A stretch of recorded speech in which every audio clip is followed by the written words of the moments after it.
हमारे दिल में हमारे बच्चों की कितनी मोहब्बत है।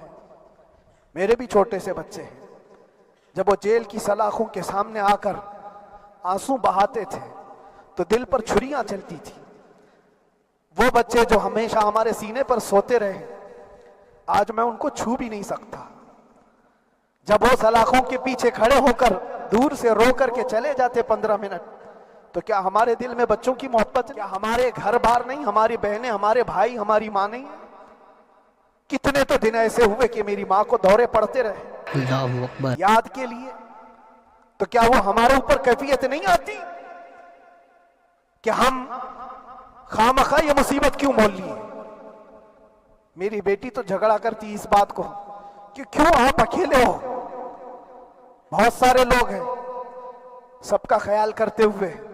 लेकिन मेरे अजीजों, ये उनकी अपनी मोहब्बत है।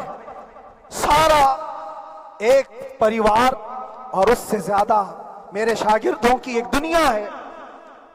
कितने ऐसे हैं, मैं जानता हूं कि 8 महीने तक नरम ग़िज़ा नहीं खाई मेरे उन बच्चों ने। अल्लाहू अकबर। उनका सिर्फ ये ख्याल था कि अंदर पता नहीं जेल में आप क्या खा रहे होंगे, हम यहाँ नरम ग़िज़ा नहीं खाएंगे, गोश्त मछली नहीं खाई। हालांकि ये कोई चीज तुम्हारे ऊपर वाजिब नहीं थी। ये हालात मैं इसलिए बता रहा हूं मेरे अजीज, किसी के वहमो गुमान में अगर ये है तो निकाल दे कि मेरे आसपास कुछ नहीं है, मैं किसी को चाहता नहीं, या मेरे साथ मोहब्बतें नहीं है। कसरत से मोहब्बत करने वाले लोग हैं मेरे पास। मेरे इन भाइयों की और मेरे बहनों की, मेरे घर वालों की मोहब्बत तो ऐसी है कि उनके घरों के बच्चों के मामलात भी बगैर मुझसे पूछे नहीं होते। अगर 8 महीने अंदर रहा तो किसी का रिश्ता नहीं, तो बातचीत भी नहीं है।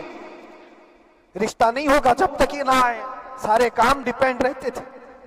मुझे भी इन तमाम चीजों का एहसास है, लेकिन ये सब चीजें एक तरफ, मेरे मुस्तफा की इज्जत अपनी तरफ।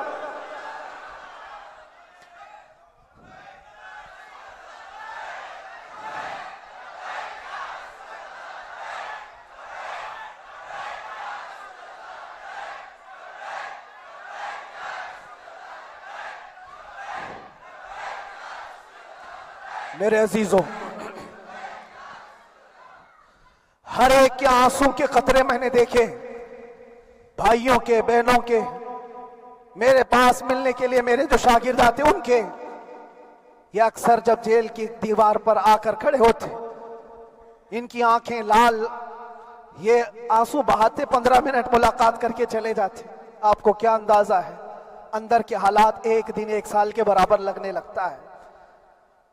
घुटते रहते, लेकिन एक बात का एहसास बार बार होता कि ये सारी मोहब्बतें एक तरफ है, लेकिन हम जिसके लिए खड़े हुए हैं उसकी मोहब्बत में कोई समझौता नहीं, उसकी मोहब्बत में कोई समझौता नहीं।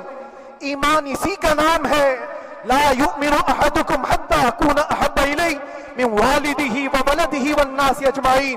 तुम में से उस वक्त तक कोई पूरा मोमिन नहीं हो सकता जब तक के अपनी औलाद, अपने माल दौलत, अपने माँ बाप, सबसे ज्यादा अपने रसूल से मोहब्बत ना करे।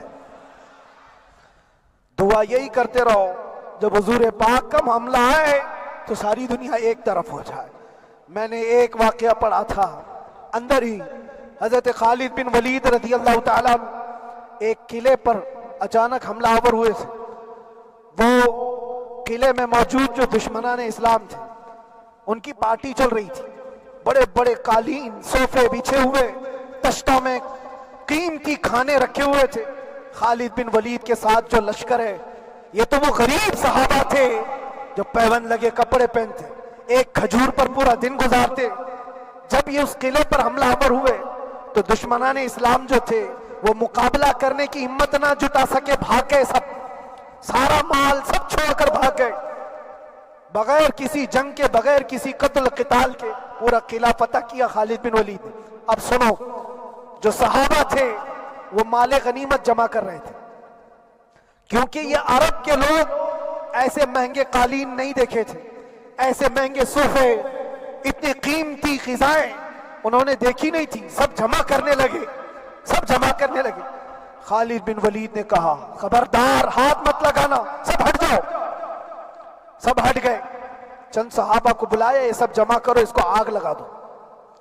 पूरा माल गनीमत जो था आग लगा दिया।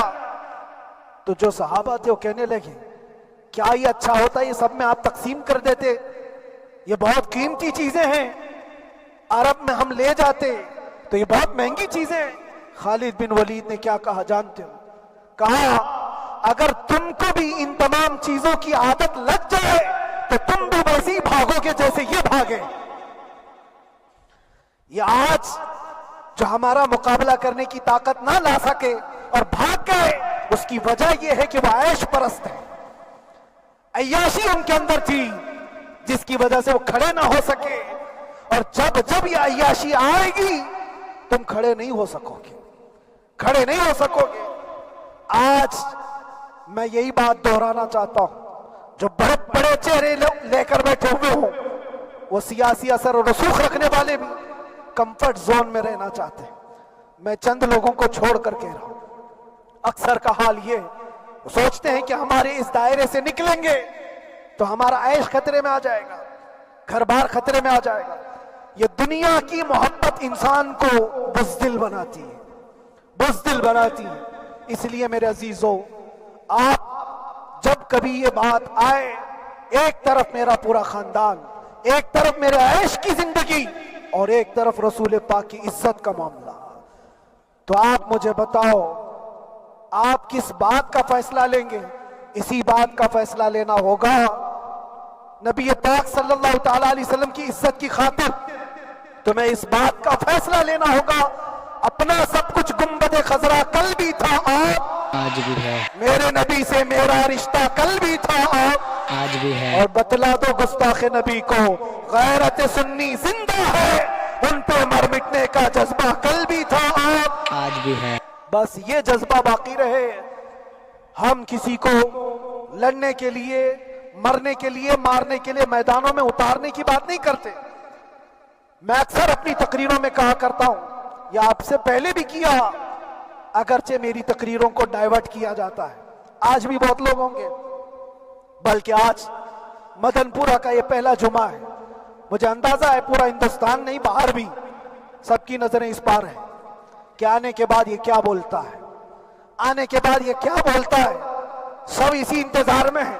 मैं सबको एक ही मैसेज दूंगा, आने के बाद वही बोलेगा जो पहले बोलता